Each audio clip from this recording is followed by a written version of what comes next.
I've talked on this channel a lot about the good and the bad of being an Uber driver and a Lyft driver. And I'm going to be honest, for most of my dedicated subscribers, you know this, most of my videos are pretty negative. All about the bad parts of being a driver, all the negative things going on, whether it is stuff going on with the pay, whether it's stuff going on with self-driving cars like Waymo and Zoox taking over people's jobs. There's a lot going on that I hate to say it's pretty negative when it comes to being a driver.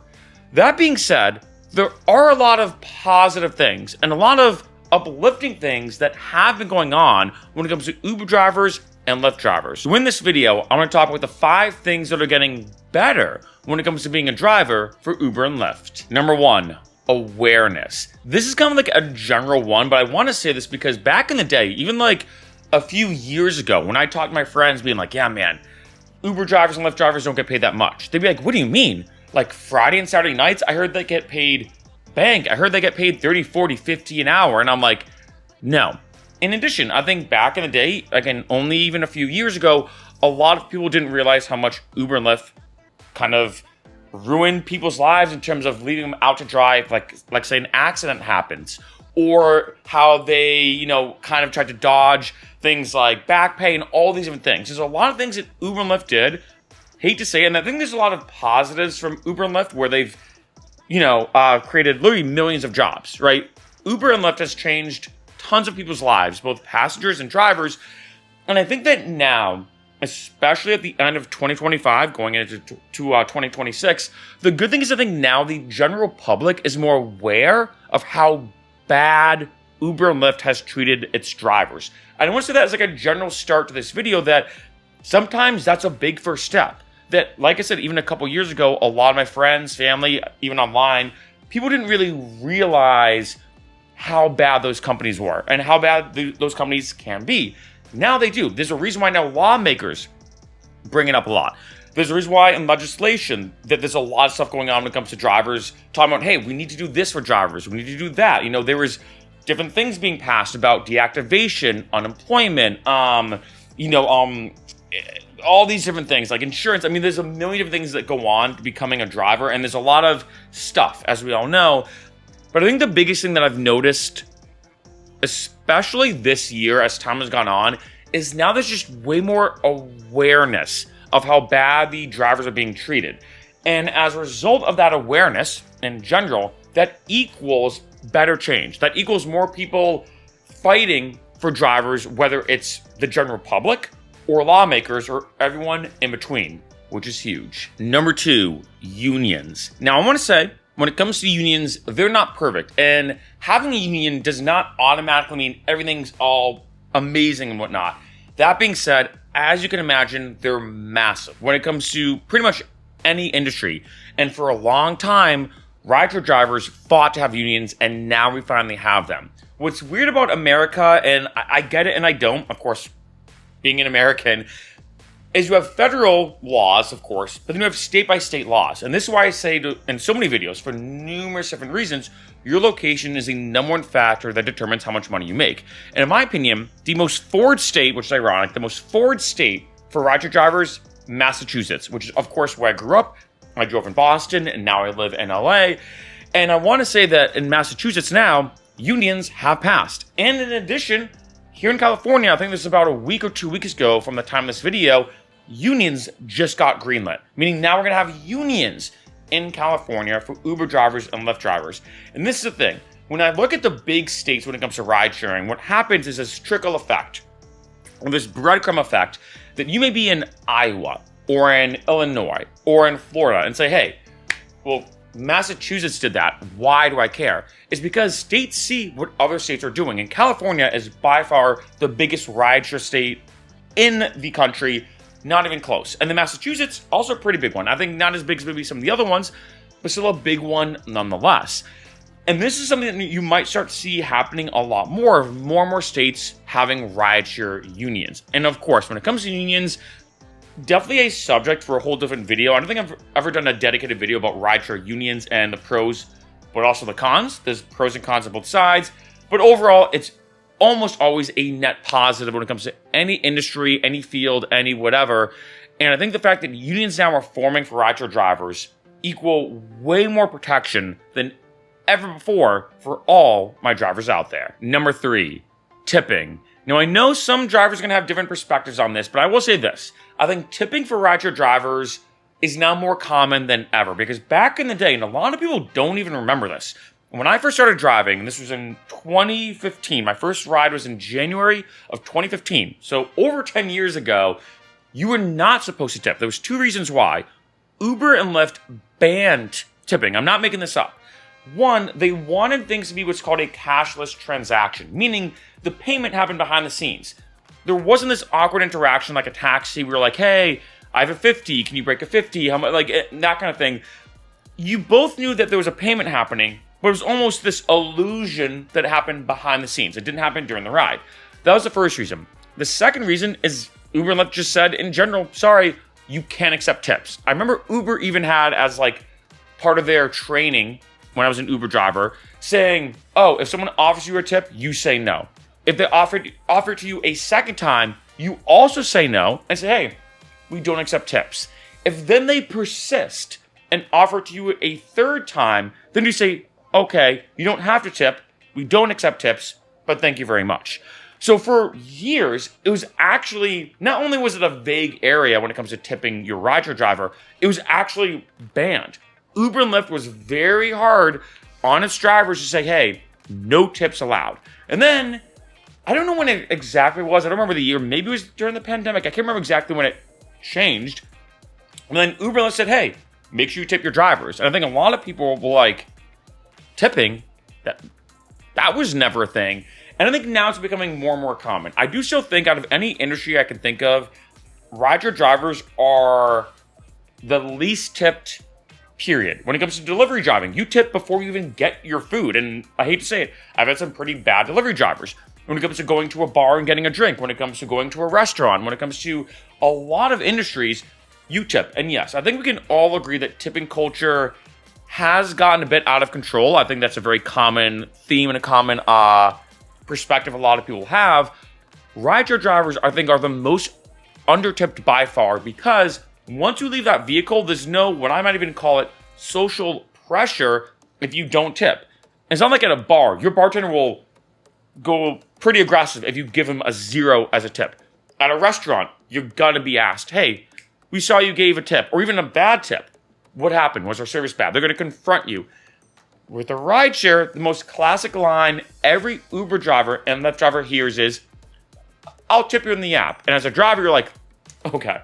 That being said, I do think in this day and age, things have gotten better. One, the apps have improved different features. For example, Lyft now has a feature, which I love, that if you're in a Lyft ride, before it ends, a notification will pop up saying, hey, are you enjoying your ride? Give your driver a tip. I think that's a great idea, that it asks you to tip during the ride, just to make sure you don't forget. And the more notifications, the better. In addition, Lyft also has a feature, for example, in its app that gives you a default tip, meaning every single time you take a ride, you give a percentage. So let's say 20%, and you say to Lyft, hey, every single ride I take, it's an auto set feature, I will automatically tip 20% on top of the fare. And I do think tipping's gotten better when it comes to rideshare drivers. Yes, I think a lot of drivers still complain they don't get enough tips. And yes, tipping culture in general is out of control. But I think if you ask the general public, and I believe they have, should rideshare drivers, should Uber drivers and Lyft drivers get tipped? The answer is almost always yes. So I do think tipping has gotten a lot better. Number 4, benefits. This, I think, I'm going to be honest, is one of the biggest ones on this list, because back in the day, rideshare drivers were independent contractors. And I'm talking pure independent contractors. But then there became a lot of gray area kind of forming, and I've said this in a lot of videos, that I look at rideshare drivers as independent contractors now with benefits. You're not an independent contractor per se in terms of the pure definition, but you're also not an employee in terms of the pure definition of what an employee is. I think rideshare drivers are in this middle ground of being an independent contractor with benefits. And I use this analogy, it's almost like you're not single, you're not fully dating, you're friends with benefits, right? Same thing with rideshare drivers. And this is big because I think a lot of rideshare drivers, and I think even Uber and Lyft too, probably, in some sense of it, want this kind of middle ground.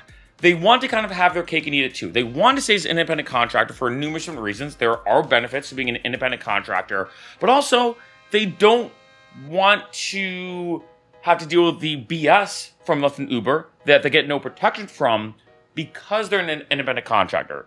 And if you're an employee, you do get benefits. And now, in this day and age, it is very common for Uber and Lyft, and again, this does depend state to state, which is kind of annoying. Like, again, Massachusetts, in my opinion, the most forward state when it comes to this, that rideshare drivers now get health insurance, dental insurance. They get unemployment assistance now in Massachusetts, even things like back pay. There's even some talk, I think this is in Chicago. I believe it was in Chicago where there was a bill passed. I think it got denied, but at least it was at least there's awareness, like I said in the beginning of the video, that wrongful deactivations, that let's say if you get wrongfully deactivated as an Uber driver and as a Lyft driver, you get paid by Uber and Lyft if they realize, oh shoot, actually the passenger was just salty or trying to get revenge on you, and we now realize that, all right, you were actually in the right, but you couldn't work because we banned you from working or we deactivated your account temporarily. You now get back pay, or you now get some type of pay because we kind of screwed you over, right? So the good thing about this is I think that there's more and more benefits happening all the time. In addition, minimum hourly guarantees is now a big thing. You could easily, I remember when I used to drive, if I drove on a Tuesday, which is my typical example, on like a Tuesday from 1 to 2 p.m., I could make $3 or $4 in that hour. That does not include expenses, but just pure revenue, $3 or $4. Now, Uber and Lyft in a lot of places has a minimum hourly guarantee where now they say, hey, you know what? We're going to have to give you or kind of pay up. If, like, say you only made $4 an hour, we're going to have to give you an extra $10 to hit a certain number, whatever that number is, depends area to area. So the biggest thing now, I think, especially as, again, there's more awareness, like I've talked about right in the beginning of the video about how bad drivers are being treated, that now at least is benefits for all the drivers out there. Number 5, more people. Now, this one is a bittersweet thing. I'm going to be honest in the sense that this is not the full truth, but I do want to say this. More people than ever before taking Ubers and Lyfts. I've said this example a lot, and this is not that weird of an example. If you go to Vegas, there are designated, transformed pickup and drop-off areas in all the hotels just for Uber and Lyft drivers. It is everywhere now. It's a huge staple in our society. I think even 5 or 6 years ago, if you said, hey, I'm going to get an Uber, I'm going to get a Lyft, people maybe still felt sketchy. They're like, I don't know, it's a stranger's car. People didn't even have the app. Now, everybody has the app. Young people, of course, all the way up to older people. There's more and more people now taking Ubers and Lyfts. In addition, Uber and Lyft now has been making it easier because back in the day, for example, you really shouldn't pick up minors, so like under 18. Now, Uber and Lyft kind of created some features where if you're 14, you can order an Uber and it gets connected to your parents' account. They can track you. So now younger people than ever before are taking Ubers and Lyfts. And then in addition, older people now are getting used to how to operate the apps and everything. Even Lyft, for example, created Lyft Silver, which is a specialized app just for older people where the GUI or the graphical user interface is very seamless and a lot easier. I mean, let's be honest, if let's say you've never used technology, the Uber and Lyft apps, there's a lot going on. So Lyft Silver is an improved, simplified version of Lyft to make it easier for older people. So never before have there been more people taking Ubers and Lyfts. And as you can imagine, the more people that take them, the more money Uber and Lyft drivers make because there's more people looking for rides. Now, yes, each one of these has pros and cons. For example, I've talked before how, yes, there's more people taking Ubers and Lyfts than ever before, but also there's more drivers signing up than ever before, especially with the way the economy is going. A lot of people do look as Uber and Lyft as a very easy secondary or maybe primary source of income with low barrier to entry. You can immediately start working, flexible hours, decent pays, debatable depending on who you ask. So again, pros and cons on both sides, but overall, there's no denying it, that the more people that take Ubers and Lyfts, the more rides there are to go around. And now, a bonus reason that things are improving for Uber drivers and Lyft drivers is legal action.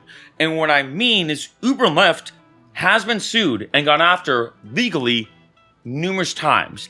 And this is happening more and more in different ways when it comes to treating their drivers unfairly, the way they dodge accounting things. For example, in Massachusetts, which kind of was the big catalyst of all these benefits and features and good things happening for drivers, was they had an auditor audit the way Uber and Lyft was doing their practices in Massachusetts. And I can't remember what the number was, but something like $160 million lawsuit that Uber and Lyft had to pay after an auditor audited them. And a lot of other states said, "Oh, wow, we could use $130 million or whatever." I can't remember what the number was, to be honest, exactly. But it was something around that. It was a high number, right? So you have different legal things happening when it comes to Uber and Lyft. And this is the biggest one that I've mentioned in a lot of videos, and I'm going to continue to, that I'm predicting at some point, it's almost inevitable that there has to be some kind of federal thing happening.